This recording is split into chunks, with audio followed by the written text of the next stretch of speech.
Hello guys, welcome to Thermomix Adventures. Lisa here. Hey look, today we are continuing on our carnivore style series, and yesterday we made butter, and today I have turned it into ghee. Now ghee is cooked down butter. It costs a fortune at the shops if you were to go buy it, but with the Thermomix, whether it's a TM31, TM5, TM6, maybe it's some other thermo cooker you've got, it's 60 minutes and you've got your own ghee. It's as simple as that, and you can use whatever style butter you like. I use a grass-fed butter. It's a green label. I can't remember what it's called. But today I made 800 grams worth instead of 500 grams, and it took an hour. And I'm going to show you today, and I'm just going to take you through the steps of how to do it. If you're watching on, say hi so that Facebook, YouTube knows that you enjoy this content. If you've made ghee, I want you to put your hand up and say I have, because it's one of those things, it's amazing. When you make it yourself, it's really hard then to ever justify buying it for that odd time you might want to use it. We've actually run out of oil lately, and I am going to be using ghee instead. The kids actually said to me, oh good, now that we've, because I refuse to buy, I like to buy Australian olive oil, but it's $65 for 3 litres. Ouch. Yeah, so they're like, oh, we can use the ghee. I'm like, we can use the ghee. How cool is that? You can put that on your roast veggies at night. We have roast veggies quite a few times a week that we've grown in our veggie patch. So it's just a game changer. So it is easy. Literally, I'm going to go back to the beginning and I'm going to take you through what we've done. I didn't show you this from the beginning because you'd have to sit around for an hour and wait. So I put it on my week. I love the planner. How good is the planner? When it comes up in a moment, has a bit of trouble when I'm streaming and I'm trying to get it to do its thing. It's on, there you go, it's on Cookie Do. It comes on up. I just need to fix my screen. I can't see you guys properly. I'm a bit big today. Alright, so you can see I got ghee. It's on Cookie Do. If you don't know how to make it though, I'm going to tell you because it's really easy. Literally, you put in 500 grams, and I use 800 grams of unsalted butter. Whatever preference you've got. I like to buy the good stuff, but whatever you can afford to do is fine. Because what you're going to do is cook out the impurities anyway. Then once you've done that, it's going to cook. And it's actually going to cook without the measuring cup for 60 minutes, 120 degrees, speed 1. So it will melt down. It'll smell amazing. My 8-year-old walked in before and he said, Mum, are you making caramel? And I said, sorry dude, I'm making ghee. Because that's what it smelled like, caramel. Like that burnt butter smell. It's phenomenal, okay? 60 minutes, 120 degrees, speed 1, and then it stops. And then guess what? You do it again for another hour. 60 minutes, 120 degrees, speed 1. And then it says what you're looking for at the end is for the butter to become clear, with brown cooked milk solids, not meat solids. I've got meat on the brain. They'll look like crumbs, or I actually think, in my opinion, they look like tea leaves. It looks like tea leaves to me. And you can see that those solids. So the solids, you've actually cooked off the oil and the fats. So oils and solids. Sorry. So the oil is now dairy free. It is an oil, it's like an oil, like an olive oil or a grapeseed oil, okay? And you've got those solid bits and they've burnt, and that's what you want. So it's a bit like a tea leaf. Now they say to line a nut milk bag with, a simmering basket with a nut milk bag. That sounds like a whole lot of washing up I don't want to do. So what I do, I'll show you. It says line a simmering basket with a nut milk bag or 2 layers of muslin. Now you could. If you don't have a tea strainer, definitely that's your way to do it. It just sounds like I've got to then clean it and wash it, and anything that makes shortcuts around here I'm excited with.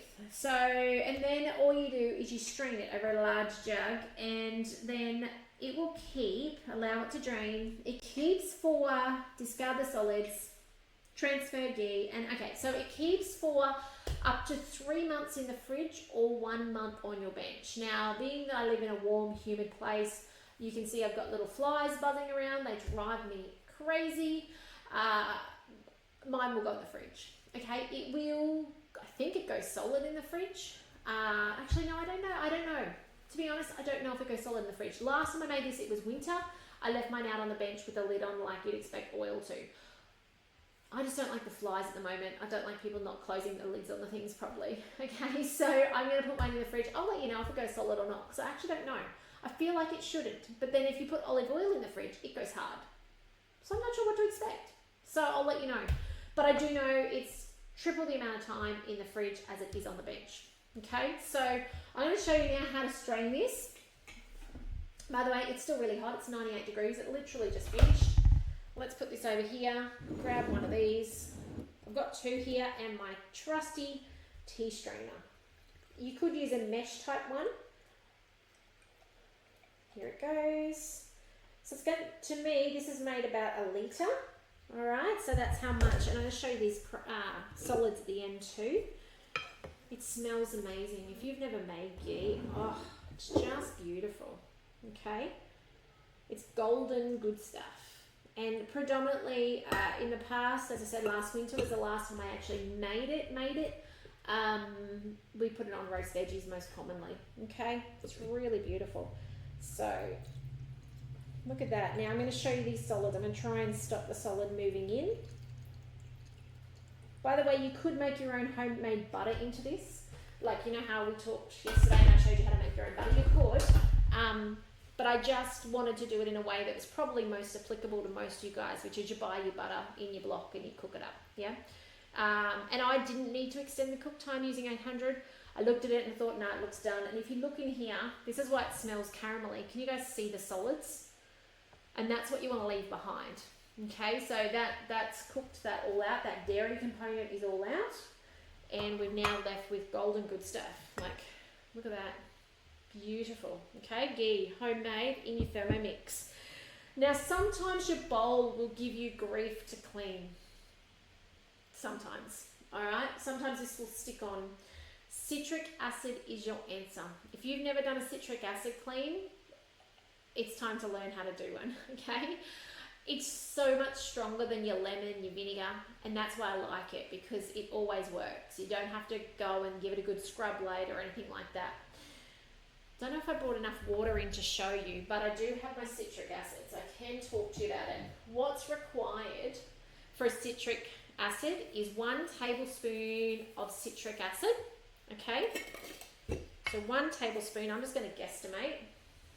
I do find making like high heat cooking, and sometimes your things like this, your ghee, you get the black stuff. It's that sticky stuff. And sometimes it scrubs off easy enough with your scrubbing brush, but sometimes it doesn't. And this is amazing. So about a tablespoon. You can see I scattered it around the blades. That's the wrong lid. Let's try the right lid. Now ordinarily I'd put in, if it was just a burn on the bottom, say I've burnt my meat, like I'd often do stir fry meat and veg for lunch. I'll literally slice up capsicum, broccoli, carrot in the matchsticks and some strips of chicken or beef, and I will actually just cook that off on using the high heat function. I'll go find the capsicum recipe that's 400 grams and I'll put in my 400 grams of complete meat and veg and I cook it off. At the end I'll often get black marks on the bottom. Now I probably could scrub them off with a bit of elbow grease. I like to cheat. And my cheat is I normally put a tablespoon in, that much water in the bottom, and I use my kettle feature, which lives across here. Where's kettle? I'm looking for it down the bottom. I rearranged my screen the other day. Can't find anything now. What kettle does is it brings that water to the boil and then stops. Literally like boiling a jug. You can adjust, if you didn't know, you can adjust that temperature from 100 down, okay? So I just put it on like that, and then I get my Thermomix spatula, wipe it around the bottom, and all those black lifts off like magic. And I rinse the bowl out, and I'm good to go again. Okay, that's as simple as that. As I said, I didn't bring my jug of water in. This one's empty from yesterday still that I've got back here. So I'll have to do this off camera. Because I've got this line of stuff at the top, like I'm going to call it scum at the top, I'm actually going to fill it up to cover that line. Okay? This isn't burnt on black. Sometimes it will be. It depends on your butter. Sometimes you'll find it's really dark at the bottom. But I'm going to fill it up to there so that it cleans that off as well. Now, something really important with citric acid is it is an acid. Don't spill it on things. Make sure you don't get it on your handle, like the components that might lose colour from it, okay? Just be mindful of that. And also always clean out that bowl well afterwards, because otherwise if you go and make custard later, it'll split those dairy products. Okay, it'll pull the curds and whey apart and sour it. So don't, make sure you do that as well. Clean out your bowl well afterwards. Just rinse it well and then you're good to go. But citric acid is my easy clean when it comes to my Thermomix, because it means no elbow grease when you've got those marks that are stuck on. Jam I've done it in because I often try and cook my jam till it's super thick. That high heat cooking with meat and veg, that sort of stuff is what I will predominantly use citric acid for. Otherwise, it's as simple as that. How cool is Thermomixing? It just is so easy to do amazing stuff. If you haven't already, jump over and register on my website. Subscribe over there. I will be sending those who subscribed yesterday, today, the coming next few days, the current download, which is carnivore recipes. All right, so that's going to be the theme for the next couple of weeks. I'm going to cook through those 16 recipes, showing you how to use your Thermomix to make amazing meat, egg, and dairy based items. Okay, now even if you're not following a carnivore diet, that's okay. You'll take away tips and hints. If you are a vegan, I am sorry. Please come back next month. Okay, I do apologize. If you are vegetarian, there's still going to be tips for you anyway. So, and often I do find a lot of my vegetarian customers still cook for their family meat. So this might help you as well. Figure out ways that you can use your Thermomix to make food for you and them at the same time. So hopefully that empowers you and inspires you to do things with your Thermomix that at the moment you're not doing, which is what I'm here for. Anyway, if I can support you with anything with your Thermomix, don't hesitate to reach out.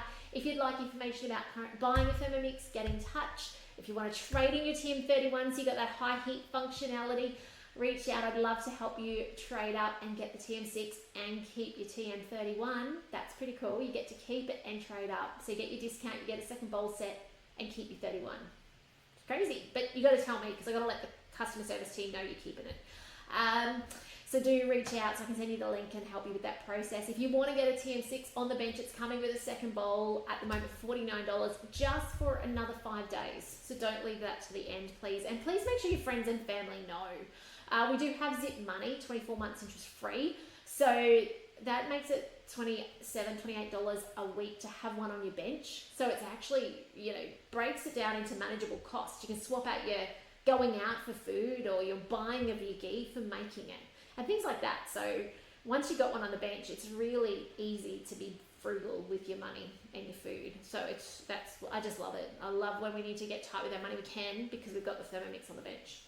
And otherwise, if you want to join up as a consultant and share the Thermo love with your friends and family, reach out. I'd love to mentor you and teach you how to do it. And you don't have to do it my way. You don't have to turn up online. I just do this because I find it has the biggest impact. I can turn up for you guys, and no matter where you live in Australia or beyond, you're hopefully learning skills, hints and tips and being inspired to do more with your Thermomix that makes your life easier. No standing at a stove stirring when you've got a Thermomix. But otherwise, that's it from me today. Have a fantastic weekend. Please take care. It's going to be super wet here in Queensland this weekend. So for those of you around local, or even if you're overseas and it's wet, please be careful on the roads. And I look forward to seeing you next week in some more videos. Next week into the meat stuff, I think. We're jumping. Oh no, there might be another sauce to share with you first. But yeah, jump over there, register as a subscriber. And I will, and it's TMXing Adventures. Look, it's even on my shirt, tmxingadventures.com.au, and I will send you out the newest download direct since you missed the email send out. But otherwise, take care, and I'll see you soon. Bye for now.